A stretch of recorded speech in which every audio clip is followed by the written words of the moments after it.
Gimana? Suka nggak?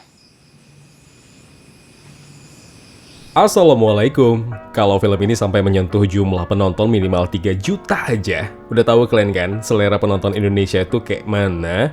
Gak usah basa-basi, bikin drama monoton. Minimal cerita skandal lah, biar laku. Atau sekalian aja bikin horor komedi, ya kan? Itu faktanya loh. Mau lebih laris lagi, gimana kalau masukin peran pendukung terbaik? Loh, siapa bang? Sebuah vibrator. Aduh, mak, gawat kita. Level berapa kita kasih nih, Dek?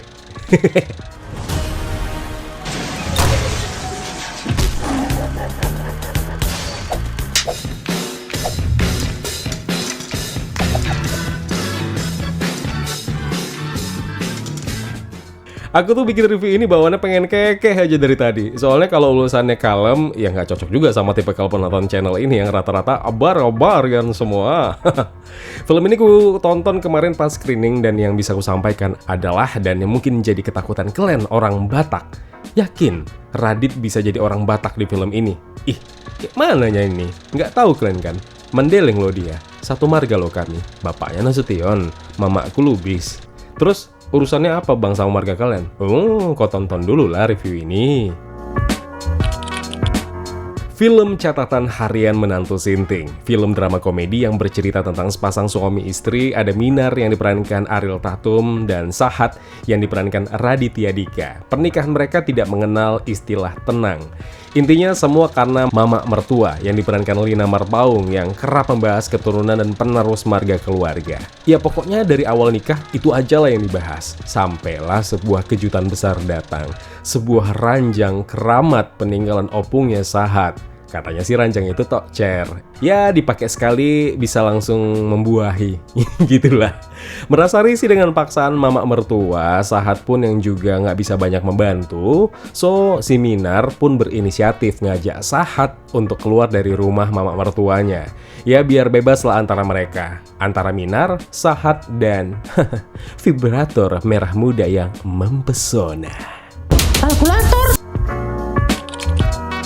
Masalahnya tetap sama, aku ngerti, karena biar dikata Radit orang Mendeleng, nyatanya dia lahir dan besar di Jakarta. Dialek Batak akan jadi PR berat buat dia dan juga Ariel Tatum. Ngerti, ini akan jadi kritikan buat beberapa penonton yang nantinya pada nanya, udah tahu nggak bisa dialek atau bahasa Batak, kenapa nggak pakai orang Batak aja sekalian biar lebih natural Bataknya? Nah ini, bukan bermaksud membela, cuma kalau diganti pemerannya, yakin kalian bakal tertarik sama film ini. Banyak loh film lokal yang mengangkat culture Batak, cuma dikit yang laku. Sisanya hilang ditelan seolah-olah entah kapan pernah tayang. Kalau ngomongin soal budaya Batak di film ini, budaya yang kental ini sayangnya tidak begitu terlihat. Ya, sebatas pernikahan adat Batak yang bisa kalian saksikan aja di awal film. Atau gimana adat Batak menyikapi masalah keturunan keluarga mereka. Ya, selebihnya Batak cuma simbolis dan sekedar syarat aja. Oh ya, sama ini, boleh dijelaskan nggak soal latar belakang Sahat sebagai perokok aktif? Tapi di sini nggak kelihatan dia lagi ngerokok, kecuali secuil adegan megang rokok. Entah mungkin aku yang emang tidak memperhatikan, atau mungkin pas aku lagi nengok handphone, atau mungkin pas waktu kemarin aku sempat ke toilet, jadi aku miss sama beberapa adegan. Boleh kalian jelaskan yang kemarin sempat ikutan screening juga? Atau ini karena bukunya? Aku nggak tahu ya, karena belum baca juga tuh si buku. Cuma kalau emang tidak diperlihatkan aktivitas dia ngerokok sebagai si perokok aktif, kenapa harus ada? Dihilangkan juga kayak nggak masalah sih untuk menyesuaikan filmnya, ya kan? Kemudian ada beberapa hal yang terkesan dipaksakan, yang nanti bisa kalian buktikan sendiri secara langsung setelah rilis film ini 18 Juli mendatang.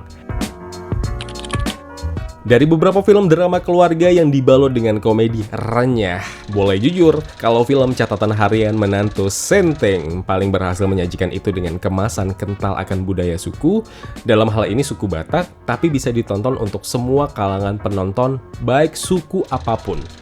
Komedi seks. Emang bakal jadi poin paling menjual dari film ini, selain dari rasa penasaran kalian kayak mana si Radit sama Ariel Tatum beradegan panas. Atau sebuah vibrator menguasai adegan yang bikin satu teater histeris. Ya, ada yang getar tapi bukan handphone, ada yang panjang tapi bukan Sahat punya barang.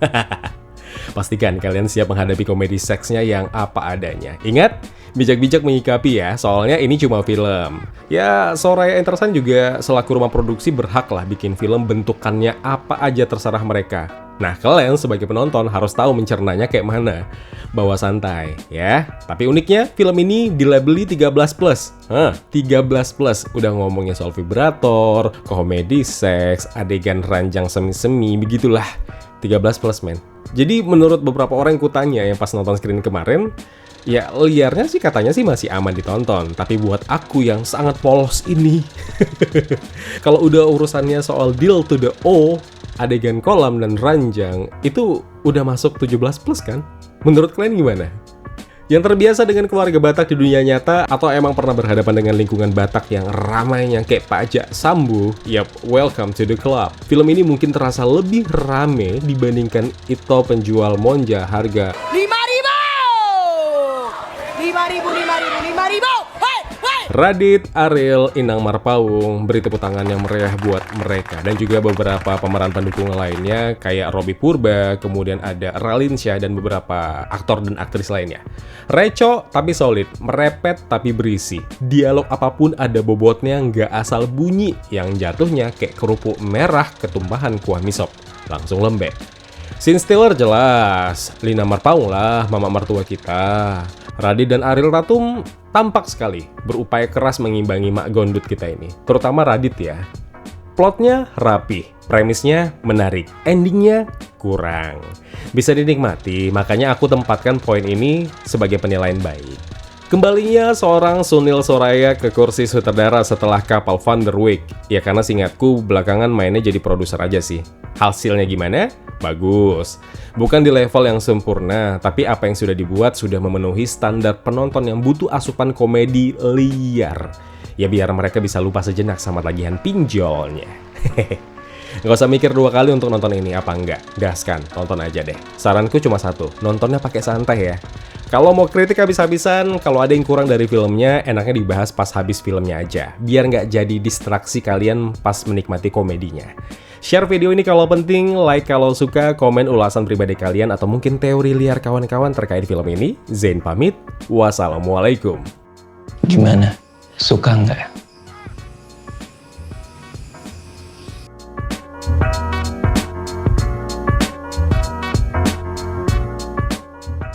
Ya kawan-kawan, terima kasih telah menonton video review ini. Jangan lupa klik tombol like-nya kalau kalian suka, klik tombol dislike kalau tidak suka. Klik juga tombol subscribe dan bel notifikasinya biar nggak ketinggalan review film terupdate lainnya.